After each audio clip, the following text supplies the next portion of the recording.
Buenas noches a todo el Perú.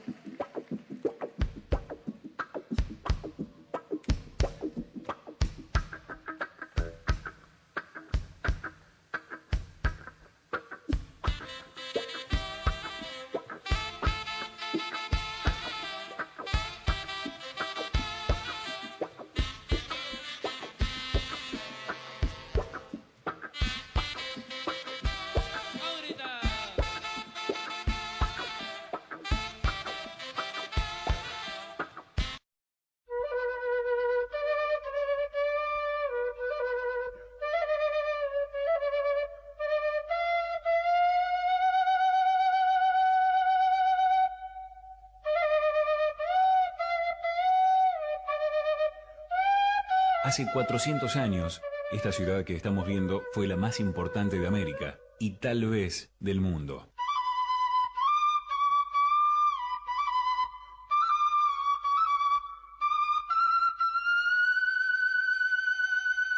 Resulta hoy difícil imaginar que la riqueza de este lugar, perdido en la cordillera de los Andes, movió la economía europea durante más de 3 siglos.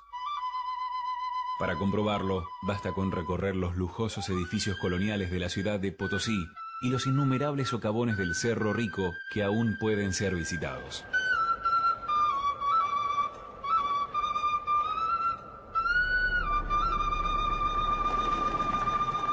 TSH, Tourist Channel, te lleva hoy hasta Bolivia para recorrer Potosí, la ciudad fundada por los españoles al pie del cerro más rico del mundo.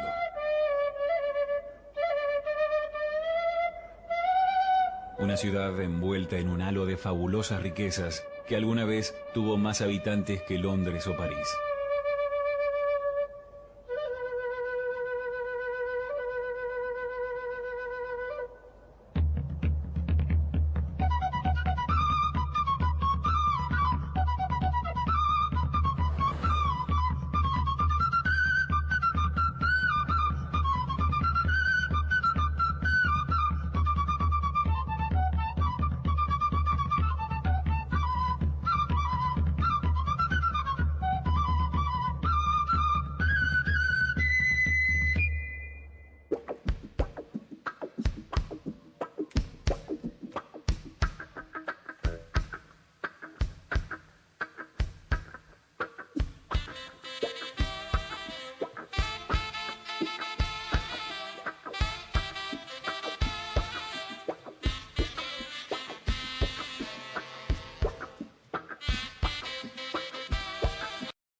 El virreinato del Perú sufrió serios recortes. Inclusive Puno había sido trasladado a Buenos Aires y recién fue devuelto unos años después. También en el caso de Loreto, que inicialmente pasó al control de Nueva Granada y retornó al Perú al final de la era colonial. Pero el Perú se recompuso. En primer lugar, manejó en forma más eficiente su liderazgo comercial en el Pacífico Sur. Los barcos preferían llegar en esa época, los barcos españoles, preferían hacer la escala en el Callao. ¿Por qué? Porque en Valparaíso no había un mercado muy grande, entonces no les convenía vender ahí. Debe considerarse que la minería peruana conoció una segunda ola expansiva. Agotados los yacimientos de Huancavelica y perdida la antigua influencia minera del Alto Perú, la minería peruana se recuperó gracias a Cerro de Pasco. De este modo, el Perú siguió siendo uno de los grandes productores mundiales de productos mineros, y ello fue el sustento de un comercio extenso y poderoso. Por otro lado, las reformas borbónicas implicaron un enfrentamiento con la Iglesia. Los Borbones se dieron cuenta que la Iglesia tenía muchas propiedades, demasiada gente en sus monasterios y conventos. Por eso los Borbones pensaban que la Iglesia misma es un obstáculo para sus planes para modernizar España y modernizar América Latina.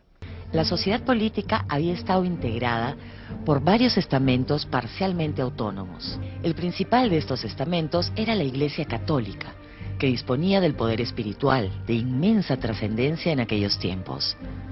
De este modo, en la era del despotismo ilustrado llevada adelante por los Borbones, el poder espiritual fue remecido por el político.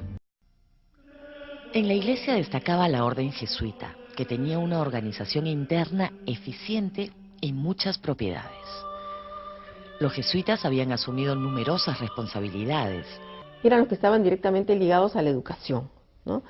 Los colegios tanto para criollos como para caciques y linajes cacicales estaban en manos de los jesuitas, y consideraban que ellos entonces de alguna manera formaban la mentalidad de esta gente que después pasaba a ocupar puestos de poder, ya sea como burócratas, administradores, o también en términos de los caciques, ¿no? Poderes locales.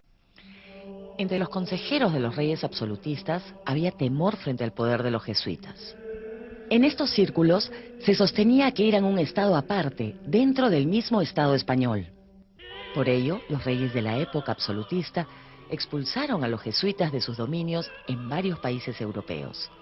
Por eso los jesuitas en toda América Latina fueron apresados en el mismo día, arrancados de sus colegios, los enviaron rápidamente a barcos en Callao para ir hacia España y de ahí hacia los estados pontificios. En ese mismo sentido, algunos jesuitas desterrados pasaron a complotar efectivamente contra el poder de España.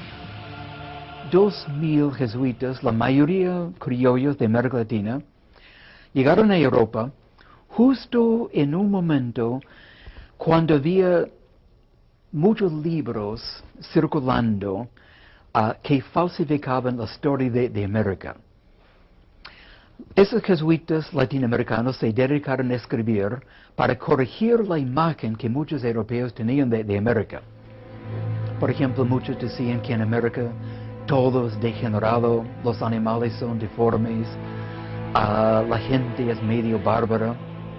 El más famoso expatriado fue Juan Pablo Vizcardo y Guzmán, criollo peruano procedente de Arequipa, que trabajó para el gobierno británico y escribió un célebre manifiesto titulado Carta a los Españoles Americanos, donde insta a los criollos a expulsar a España del Nuevo Mundo.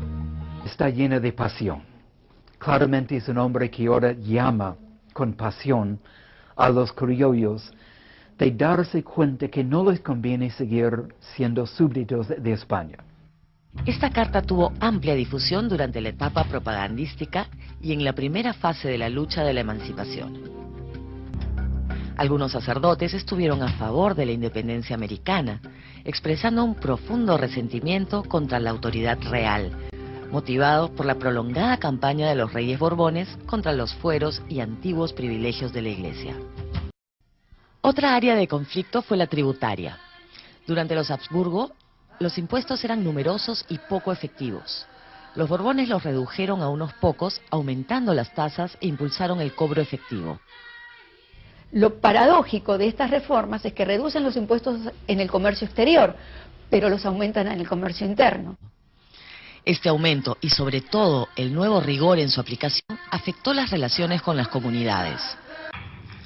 Hubo muchos estallidos de protesta popular y las rebeliones confluyeron en el gran movimiento de Túpac Amaru. Avanzado el siglo XVII, era evidente que las mezclas raciales se habían impuesto en el Nuevo Mundo.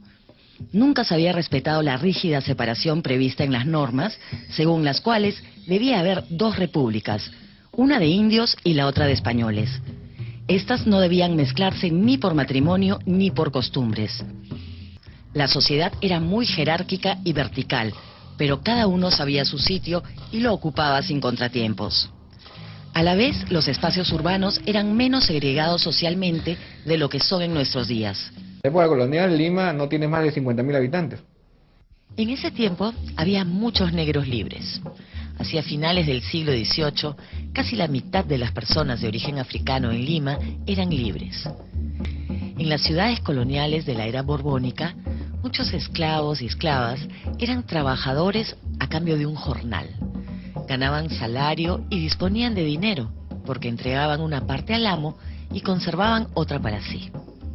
En este régimen se propiciaba un contrato, por el cual el amo le iba vendiendo a plazos su libertad al esclavo. Los esclavos sujetos a esta condición eran llamados horros, porque estaban ahorrando para obtener su libertad. Un último tema que han discutido los historiadores es si las reformas borbónicas alentaron la independencia. Es decir, si unas reformas aplicadas con dificultad y percibidas como abusivas pudieron haber desatado la protesta que culminó en la independencia.